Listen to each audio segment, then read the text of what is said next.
Welcome बच्चों, welcome plus one class in physics. आज हम करते हैं चैप्टर 1 से स्टार्ट फिज़िक्स का, जिस चैप्टर का नाम है आपका फिज़िकल वर्ल्ड। अब जैसा कि आप समझ गए होंगे कि फिज़िकल वर्ल्ड चैप्टर के नाम से ही पता लग रहा है कि ये आपको फिज़िकल चीज़ों के बारे में बताएगा दुनिया में जो फिज़िक्स की देन है।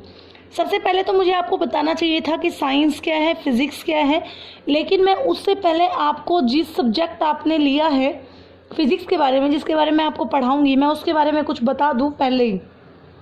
सबसे पहले आता है फिज़िक्स स्कोप। फिज़िक्स में स्कोप क्या है? The scope of physics is truly vast. Truly vast का मतलब क्या है? फिज़िक्स के द्वारा इतने ज़्यादा वास्ट है, मतलब इतने ज़्यादा देन है फिज़िक्स के हमारे ऊपर, बहुत ज़्यादा हमारे समाज में या हमारे संसार में, हमारी दुनिया में फ़िज़िक्स की बहुत ज़्यादा देन है। It cover tremendous range of magnitude and physical quantity. इसने कवर किए काफ़ी रेंज मैग्नीट्यूड की, फिजिकल क्वांटिटीज़ की, जैसे कि हमारी length, mass, time, energy etc. At one end, दूसरे हाथ पर हम कह सकते हैं टेरेस्ट्रियल। टेरेस्ट्रियल कौन सी होती है? स्थलीय। वैसे तो इसका जो हमारी टेरेस्ट्रियल की जगह एक्वेटिक स्थान है, हर जगह पे फिजिक्स ने अपना योगदान दिया है, पर पहले मैं आपको टेरेस्ट्रियल फिनोमिना बताऊंगी। At one end we can say in terrestrial phenomena lie in physics ray, कि दुनिया में यानी ज़मीन पर होने वाली हर एक चीज़ के अंदर कुछ हिस्सा, कुछ बात या कुछ चीज़ हमारी फिजिक्स की ही देन है। आई बात समझ में आपको? एटलीस्ट आपको उसके बारे में पता होना चाहिए जिस सब्जेक्ट को आप पढ़ोगे। अब हम पढ़ते हैं फिजिक्स किसका है। ठीक है, फिजिक्स किसका हिस्सा है, या साइंस क्या चीज़ होती है? What is science? Science is systematic attempt of understand natural phenomena. प्राकृतिक फिनोमिना को समझने के लिए साइंस हमारी एक व्यवस्थात्मक अटेम्प्ट होती है। In as much depth as possible and use of knowledge so gain to predict, modify, control phenomena, जिसमें हम भविष्य की कुछ चीज़ें होती हैं जिनसे हम इतनी नॉलेज प्राप्त कर लेते हैं और साथ में जो गेन करते हैं उससे हम भविष्यवाणी कर पाएँ या प्रेडिक्ट कर पाएँ या मॉडिफाई कर पाएँ, कंट्रोल कर पाएँ इन नेचुरल फिनोमिना को। ये हमारी क्या होती है? साइंस होती है। आई बात समझ में? देन उसके बाद आता है हमारी व्हाट इज़ फिज़िक्स। हमारी फिज़िक्स क्या होती है, जिसके बारे में हम पढ़ेंगे।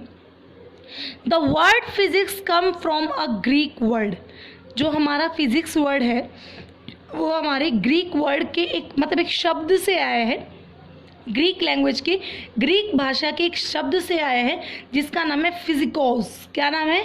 फिजिकोस। और फिजिकोस को हिंदी में बोला जाता है नेचुरल, मतलब उसको इंग्लिश में बोला जाता है नेचुरल, और हिंदी में इसका नेचुरल का मतलब क्या होता है? प्राकृतिक। क्या होता है? प्राकृतिक। एग्जाम्पल के तौर पर आग आपकी क्या है? प्राकृतिक है। चांद अपना क्या है? प्राकृतिक है। यूनिवर्स हमारी क्या है? प्राकृतिक है। तो जो हमारा फिजिक्स वर्ड आया वो हमारी ग्रीक भाषा लैंग्वेज के फिजिकोस वर्ड से आया, जिसको इंग्लिश में नेचुरल कहा जाता है, हिंदी में इसका रूपांतरण होता है प्राकृतिक। और एग्जाम्पल के तौर पर मैंने आपको बताया फायर हो गया, मून हो गया, यूनिवर्स हो गया आदि। अब physics is the branch of science. ये जो फिज़िक्स होती है ना, ये इस साइंस की ब्रांच ही होती है। जैसे अपने स्कूल होते हैं ना, हमारे स्कूल की भी कई ब्रांचेज हो जाएं तो क्या हो जाएगा कि जिस तरह इनकी ब्रांचेज होती है उसी तरह साइंस की भी कई ब्रांचेज होगी। जैसे कि हमारी केमिस्ट्री होगी, बायोलॉजी होगी, हमारा फिज़िक्स ही लगा लो। तो क्या हो गया? फिज़िक्स किसकी ब्रांच होगी? साइंस की, जो किससे डील करती है? Which deal with the study of matter, जो पदार्थ के बारे में जानती है, पढ़ती है, स्टडी करती है। एनर्जी, एनर्जी को क्या बोला जाता है? ऊर्जा। क्या बोला जाता है? ऊर्जा। And there mutual relation between them, और साथ में इन सब के बीच में क्या रिलेशन है इसके बारे में भी हमें कौन बताता है? फिजिक्स बताता है। और फिजिक्स किसका हिस्सा है? साइंस का हिस्सा है। ठीक है, तो आज आपको सिर्फ मेरा मेन मोटिव यही था कि मैं फिज़िक्स के बारे में आपको बता पाऊँ, यानी साइंस के बारे में, फिज़िक्स के बारे में, फिज़िक्स स्कोप के बारे में। तो 11th क्लास आपके लिए आज के सिर्फ इतने ही टॉपिक है। नेक्स्ट हम डे बाय डे अपने नए नए टॉपिक्स लेके आएंगे।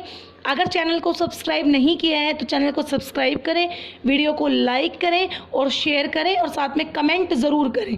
Thank you.